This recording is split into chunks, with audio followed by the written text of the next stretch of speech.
Hello guys, welcome back to our channel review chit most awaited film of Indian cinema Pushpa 2 ఈరోజు గ్రాండ్గా అయితే release అయితే అవ్వింది. ఈ movie చూసాక నా ఒపీనియన్ తెలుసుకునే ముందు ఇలాంటి జెన్యున్ మూవీ కంటెంట్ కావాలనుకుంటే మన ఛానల్ అయితే సబ్స్క్రైబ్ అయితే చేసి వీడియోని అయితే లైక్ అయితే చేయండి. అలాగే కామెంట్ సెక్షన్ డిస్క్రిప్షన్లో ఇన్స్టాగ్రామ్ లింక్ కూడా ఉంటుంది. కంటెంట్ వర్త్ అనిపిస్తే ఫాలో కొట్టి అందులో కూడా చిన్న సపోర్ట్ అయితే చూపియండి.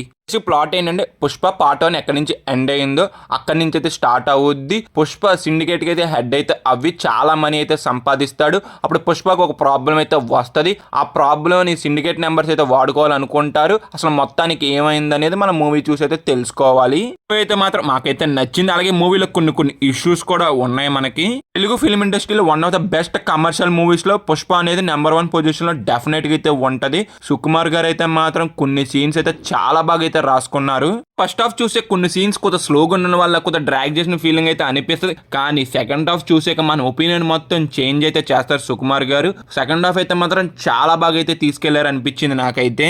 కొన్ని సీన్స్ అనేది చాలా బాగా వర్కౌట్ అయినాయి. అలాగే పుష్పకి శ్రీవల్లికి మధ్య వచ్చే సీన్స్ కూడా అంతే బాగున్నాయి. అలాగే ఎమోషన్ కూడా బాగా వర్కౌట్ అయింది.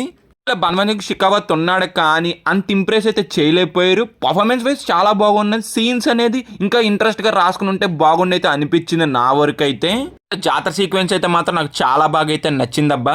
పుష్ప ఒక క్యారెక్టర్ అనేది సుకుమార్ గారు ఒక రేంజ్ వరకు అయితే చూపించారు ఫస్ట్ పార్ట్ లో. దీంట్లో అయితే మాత్రం డబల్ అయితే చూపించారు.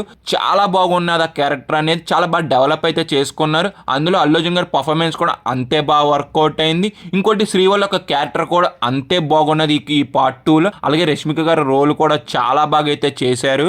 ఇంటర్వెల్ కానీ ఆ క్లైమాక్స్ వచ్చిన ఫైట్ సీక్వెన్స్ కానీ చాలా బాగున్నాయి. నాకు బాగా అయితే నచ్చినాయి. మూవీలో మేజర్ ఆఫ్ డ్రామా సీన్స్ అయితే చాలా బాగా వర్కౌట్ అయినాయి. కొన్ని డ్రామా సీన్స్ అనేది అంత ఇంప్రెస్ గా లేకపోయినా కొన్ని సీన్స్ కూడా కొంత స్టెచ్ చేసిన ఫీలింగ్ అనిపించినా కానీ major of drama scenes full on satisfy అయితే డెఫినెట్ గా అయితే చేస్తాయి మిమ్మల్ని. కొన్ని డైలాగ్స్ అయితే మాత్రం నాకు చాలా బాగా అయితే నచ్చినాయి అబ్బా. మూవీకి పార్ట్ 3 అనేది అవసరం లేదు, ఏదో వాంటెడ్ గా తీసుకెళ్తున్నారు అన్నట్టుగా అనిపించేస్తే మనకి ఎండింగ్ వచ్చేటికి ఫిల్మ్ అయిపోయేప్పటికి. మూవీ చూసాక నా ఎక్స్పీరియన్స్ అంటే మూవీ మీరు చూసుంటే మీ ఎక్స్పీరియన్స్ కూడా కింద కామెంట్ అయితే చేయండి. ఇంకా పర్ఫార్మెన్స్ వైజ్ అయితే మాత్రం అల్లు అర్జున్ గారు చాలా బాగా అయితే చేశారు. మిగతా వాళ్ళు కూడా వాళ్ళకున్న రోజుల్లో మంచి పర్ఫార్మెన్స్ అయితే చేశారు. ఇంకా సినిమాటోగ్రఫీ ప్రొడక్షన్ వాల్యూస్ కూడా అన్నీ కూడా చాలా బాగున్నాయి. సాంగ్స్ అండ్ బీజిఎం కూడా బాగున్నాయి. ఇంకా ఓవరాల్గా మేము ఇచ్చే రేటింగ్ ఎంత అంటే 3/5. వీడియో ఇప్పటి వరకు చూసారు కాబట్టి జెన్యున్ రివ్యూ అనిపిస్తే మన ఛానల్ అయితే సబ్స్క్రైబ్ అయితే చేసి వీడియోని అయితే లైక్ అయితే చేయండి. అలా comment section description Instagram link కూడా ఉంటుంది. కంటెంట్ వర్త్ అనిపిస్తే ఫాలో కొట్టి అందులో కూడా చిన్న సపోర్ట్ అయితే చేయండి. Bye guys, see in the next video. జై హింద్.